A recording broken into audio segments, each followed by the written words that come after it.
Installing or removing pedals for some folk can be shockingly perplexing. No matter what advice they are given to clarify the situation, it never actually seems to help, or more importantly, help get the damn things on or off.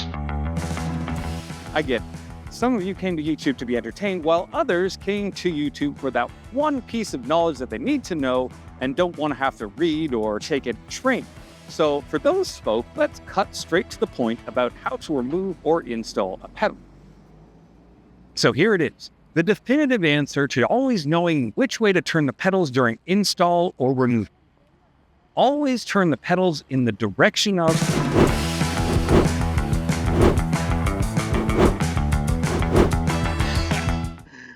See, I'm the person that's here for the people that are here to be entertained. But of course, entertainment is highly subjective, so let's get on to it, shall we?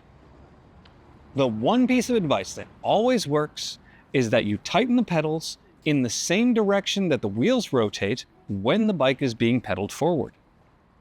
Of course, I still think that there's value in looking at why all the other pieces of advice that you've been handed or are handing out like commandments are confusing.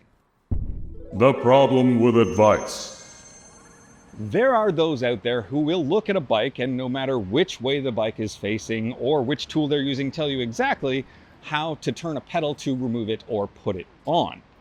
They will then provide you with some sort of commandment that thou shalt never stray from, to always remember how to do it like them.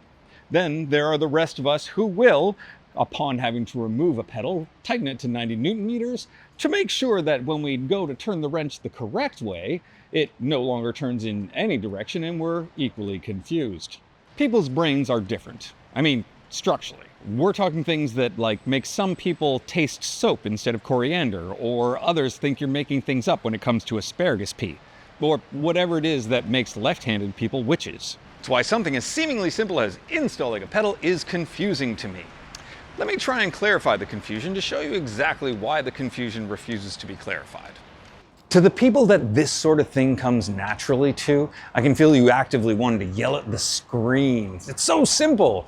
And you're probably typing in the comments already the memory mechanism that you use that works. Oh, don't stop, please continue.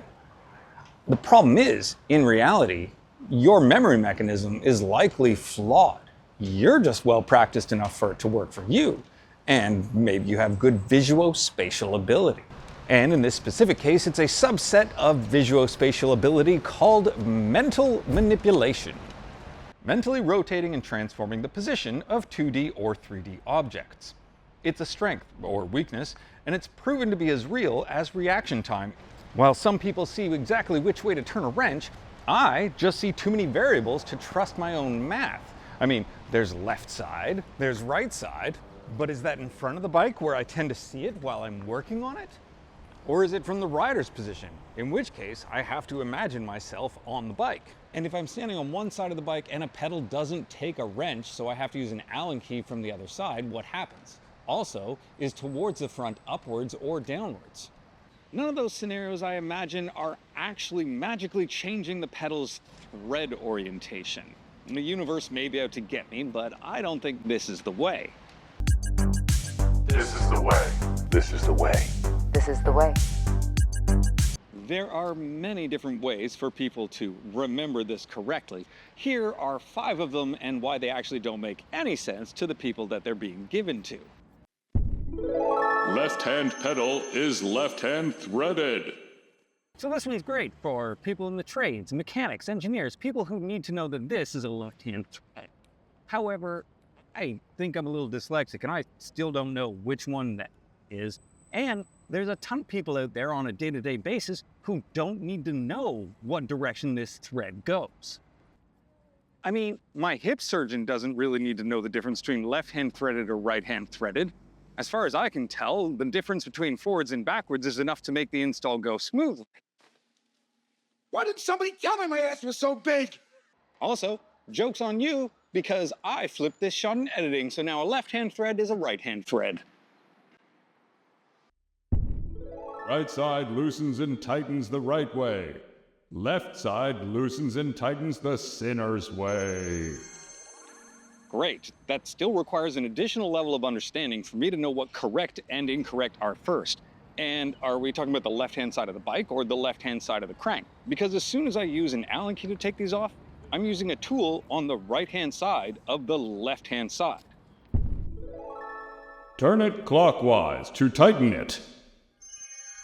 Next, you have the clockwise counterclockwise methodology, where righty-tighty is clockwise. This is great because it means you don't have to remember which way tight is anymore. However, let's reintroduce the Allen key into the situation from the inside. 9 o'clock suddenly becomes 3 o'clock. And now I'm on the opposite side of the bike, which requires my brain to be on the opposite side of the bike. If the bike is upside down, imagine it the right way. What if you've got a bike that's upside down? Well, the advice goes to imagine that the bike is right side up. But are you the person that turns the bike right side up like that? Or are you the person that turns a bike right side up like this? Because these two bikes are now facing the same direction.